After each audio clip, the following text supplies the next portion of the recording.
In the heart of the vast Pacific Ocean lies a nation so small you could walk from one end to the other in a single afternoon. There are no mountains, no rivers, no trains, and no army. But there is something that's slowly disappearing. The name of that nation is Tuvalu. Each island here is being eroded by the sea. Each village is gradually being submerged by saltwater. And each person is facing a heartbreaking question. Can we still exist if our homeland is gone? This isn't a sci-fi movie. It's a real story, unfolding at this very moment, day by day, until this nation may exist only in memory. Where is Tuvalu, a tiny nation in the middle of the ocean? Tuvalu, a name unfamiliar to much of the world, but home to over 11,000 people. Located between Australia and Hawaii, Tuvalu is a chain of 9 small coral islands, scattered across over 750,000 square kilometers of ocean. But its total land area? Just 26 square kilometers.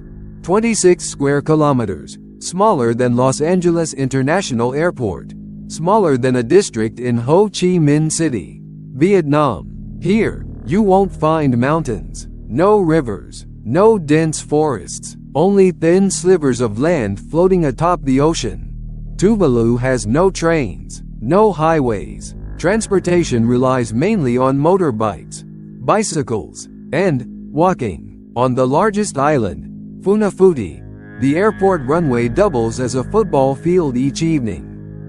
But this simplicity also makes Tuvalu deeply vulnerable, because when the sea rises, there is nothing to stand between the waves and the villages.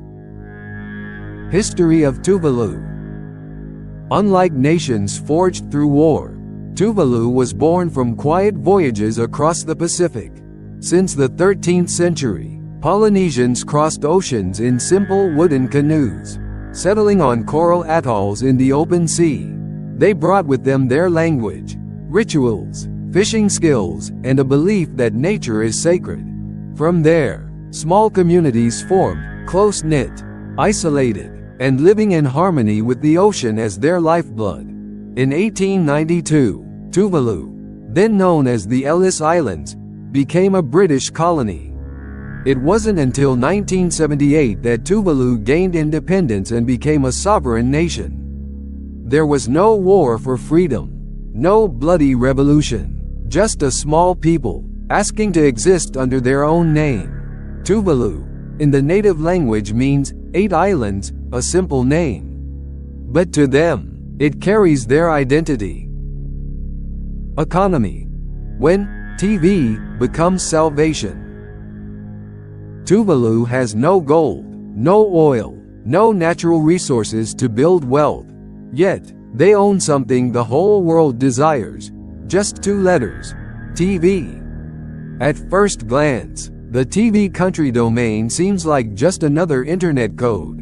But in the age of television, live streams, and digital content, TV has become a virtual goldmine. In 2000, Tuvalu signed a deal granting rights to use the TV domain to international companies, earning millions of dollars annually. Revenue from TV alone accounts for 10 to 15% of the national GDP. For a country smaller than a town, that's a miracle. But Tuvalu's economy doesn't rely solely on the internet. Many citizens work on international cargo ships and send money home. Foreign aid from countries like Australia, New Zealand, and Japan also plays a vital role. No heavy industries, no shopping malls, but a resilient spirit. Tuvalu survives on the smallest things. Society and education. Close-knit in fragility.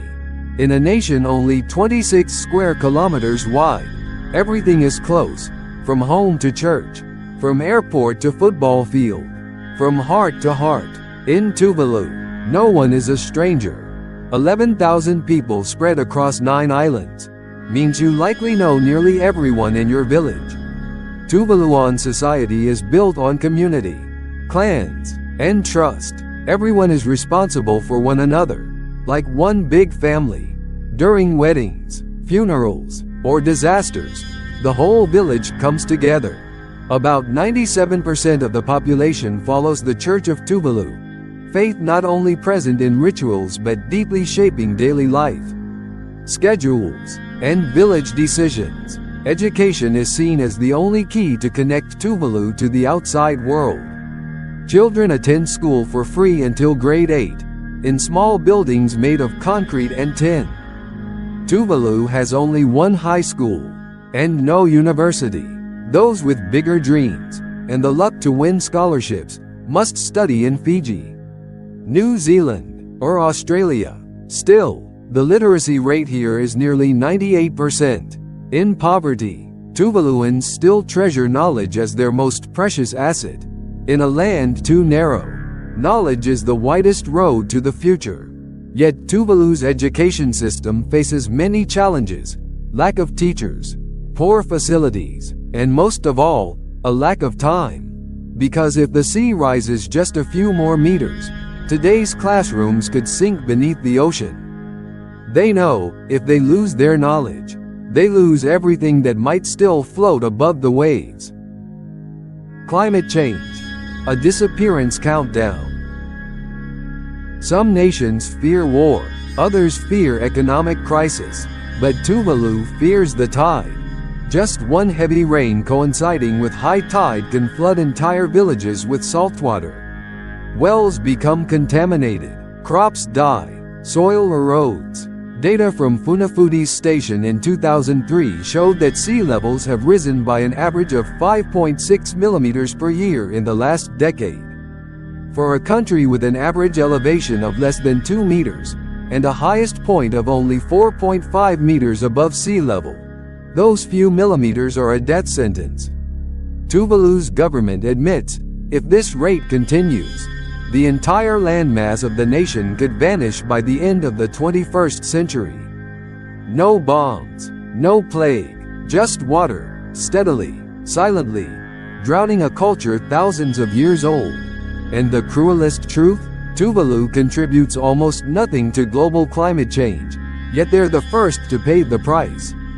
Each year, hundreds of Tuvaluans leave home, seeking new lands to learn, work, and survive. Climate change isn't just taking their land, it's taking their opportunities. New Zealand has even introduced a special visa for Tuvaluans, the world's first climate refugees.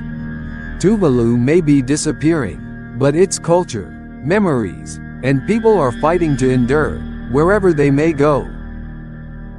Tuvalu speaks up, the world's first digital nation? In November 2021, the world was stunned by the image of a Tuvalu government minister, standing knee-deep in seawater, delivering a speech on camera at COP26.